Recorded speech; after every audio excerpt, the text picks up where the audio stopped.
Je suis taxidermiste, c'est-à-dire je naturalise des animaux. Mon métier consiste à redonner l'aspect vivant à des bêtes qui ont été tuées à la chasse ou par accident.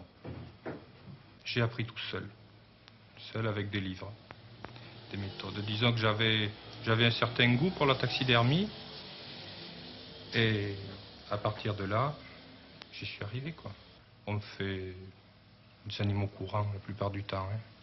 Beaucoup de gens qui rentrent pour la première fois dans le magasin sont surpris de voir tous ces animaux qui sont figés et puis qui les regardent là. Ils ne savent pas si ça ne va pas leur sauter dessus. Ce qu'il y a d'étrange, il ne faut pas me le demander à moi, il faut le demander à ceux qui rentrent au magasin. Moi, j'y vis dedans, je ne sais pas ce qu'il y a d'étrange dans mon magasin.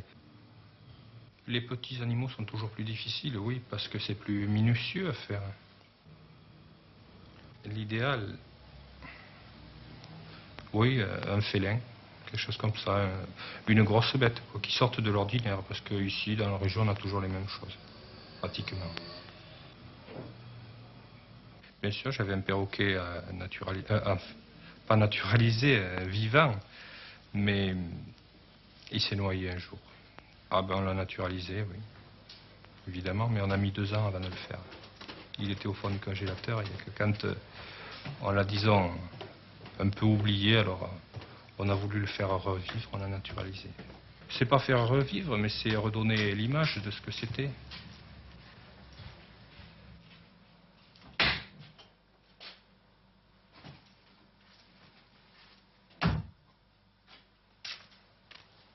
Je vois pas tellement un animal sur le plan mort, vous voyez. Quand on me le porte, il n'y a plus rien à faire. Il est déjà mort. Et alors là, bon, étant donné que j'aime quand même les animaux, je fais mon possible à leur redonner l'aspect de la vie.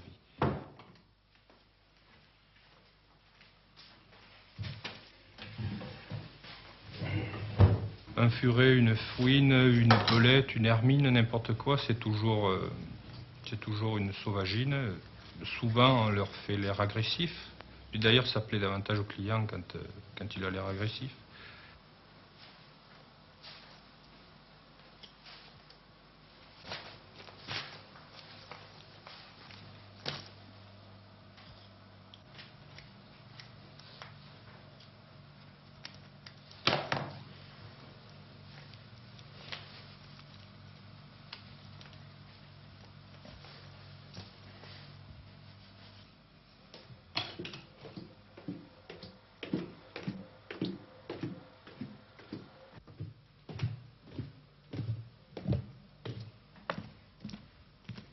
C'est une bête qui vivait. Oh, dans le fond, c'est un vol quand même qu'on lui fait.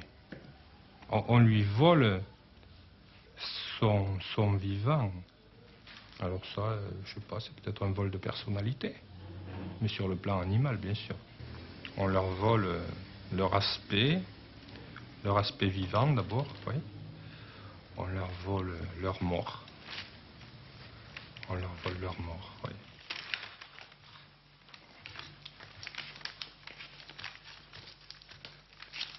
Alors, plutôt que de les enterrer, essayer de leur redonner un air vivant.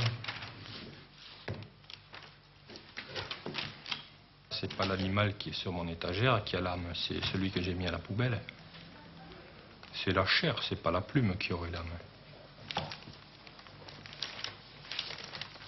C'est pas la peau, c'est ce qui est à l'intérieur. Et ça part. Ça part. C'est détruit.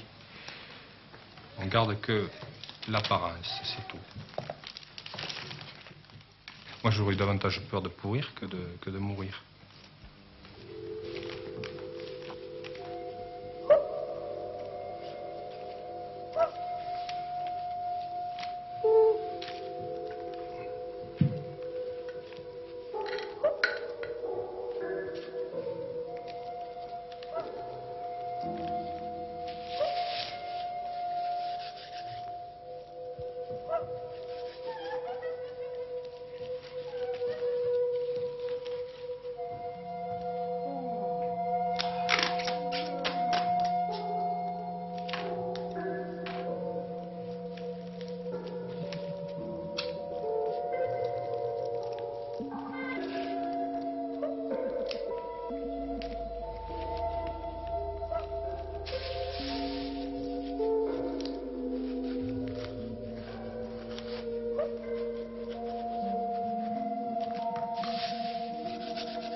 Si je suis en colère ou un truc comme ça, c'est pas la peine que je m'amuse à faire un petit oiseau, il sera loupé. Et par contre, si je me mets à faire une grosse pièce qui doit avoir l'air méchante, ça ira mieux.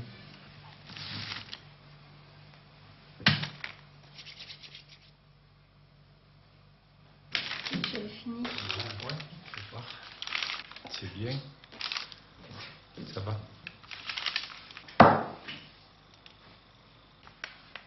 Tout l'art de la taxidermie, elle est là. Dans l'art de faire un regard à un animal. C'est le plus dur. Le plus dur de tout ce qu'il y a à faire. Redonner le regard. L'œil, c'est un bout de verre teinté. Hein. Mais c'est le reflet de la vie aussi.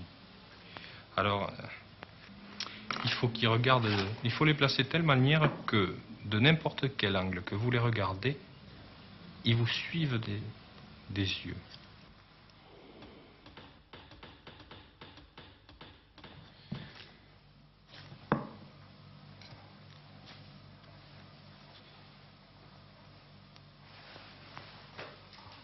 Voilà, elle est terminée, elle peut sécher tranquille maintenant.